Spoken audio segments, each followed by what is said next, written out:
Hi, my name is Winsley, and welcome to my review for the Necroids Species Pack in Stellaris. I got an early access key from Paradox, so big thank you to the devs over there. I have really enjoyed playing around with this over the past few days, and I think people are gonna really like the new expansion. I've been playing in this galaxy right here with some memorialists, which is new. It's new content. You've got some guy over here, a necrophage, who also likes to reanimate the dead and is also a memorialist. And I think we have at least one more memorialist. Are these guys memorialist? No, you can't combine. They were a death cult at the beginning. You can't combine death cult with memorialist. I believe that would be a little bit too strong. But yeah, let's just switch on over to the overview of what you get with this content. And yeah, basically you get a new origin in Necrophage, 3 new civics, the Death Cult, Reanimated Armies, and Memorialist. We just saw a couple empires with Memorialist, one with Reanimated Armies, and my nation actually has Death Cult, so I'll go over that stuff in more detail once we switch on back over to the game. There's 16 portraits, a new ship set, new advisory voice over, new city type and diplomacy room, new nameless, and new building appearances. I'm not really that concerned or like impacted by the second half of the stuff here. That's just basically cosmetics. It doesn't change the gameplay that much. What I really like about this species pack is that it changes the game quite a bit.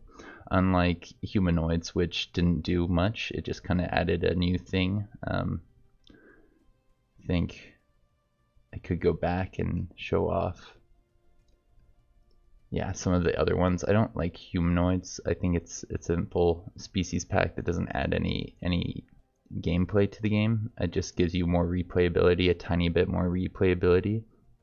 But unlike humanoids, Necroids gives you this other stuff on top of the replayability. It's got that replayability, but also something to make the game more interesting for people who are going to maybe play spiritualists. If you're going to be making undead armies, to me it makes sense that you go for the spiritualist ethics. Maybe they're using technology and you can use RP to make sense of it in your head, but to me that's kind of like a spiritualism thing, and I think the devs kind of agree, because it seems that some of these things are a little bit tied to spiritualism and unity game.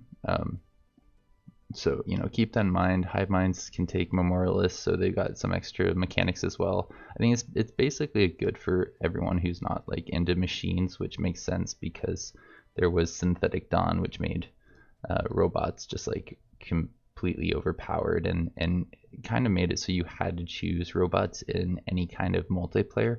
I think the new content here has actually changed that up so that we're going to have more unpredictable multiplayer sessions, and that's very exciting for me. I'm going to try and do a multiplayer this weekend, and I'm not sure how long that will go on for, but we usually play for 2 hours on Sunday, 9 a.m. Pacific daylight savings time to about 11. That's typically what we play, and right now I'm thinking I'll do that on Sundays, and I'll play some Age of Wonders Planetfall on Saturdays in the same time slot.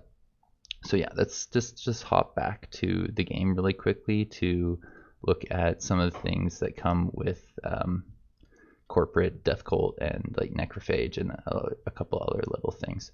So this guy right here, my empire, is corporate death cult. We can sacrifice pops to get some nice special stuff.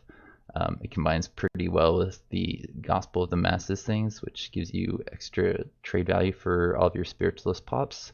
And when you look at the building, it all starts to make sense here. This is the special building that you get for being a death cult. You can sacrifice your mortal initiates, and then your death priests make lots of nice resources for you. And then there's this spiritualist attraction, so you can get some pretty big spiritualist factions in your empire. Right now, 150 years into the game, I only have about 50% of my empire in spiritualism, but if you look around, I have conquered a bunch of territory recently. These are a bunch of other nations, and that's probably where a giant percent of my non-spiritualist population is coming from. So yeah, that's death cults. We have this guy down here who is a necrophage, and if I click on this planet, I think I can find a pop that is a necrophage. You are, yeah, necrophage. You get extra leader lifespan, extra ruler resource output, and specialist resource output. Workers are less good, population growth is less good, the food upkeep is down, and the mineral upkeep is down, and that's great. This is basically all good things, because with the lower pop growth, you're going to be relying on another species. This comes with the secondary species, so they'll just grow at a normal rate, and your leaders and other things will basically get more efficient conversions of resources into other resources. Whenever you have a necrophage in a specialist or ruler job, and if they become a worker, it's not like the end of the world. It just means they'll make a little bit less. Maybe they're happier too, so it could work out to being pretty even. And it's a really nice one because it comes with a special building called, I think, Chamber of Elevation. They don't have it here, but it basically turns other people's pops into necrophages, so that they're part of the ruling class and they're happier and they get all those nice little modifiers. It's a pretty fun one to snowball population with. I played around with that a little bit before doing death cults, and I have to say I think necrophage is really fun. I think a lot of people are going to find some great strategies with necrophage and like lithoids. Necrophage, a lithoid leader, doesn't have to have lithoid underlings, so that sounds pretty powerful. You can also stack some ascension stuff on them, like psionics and I think cyborgs.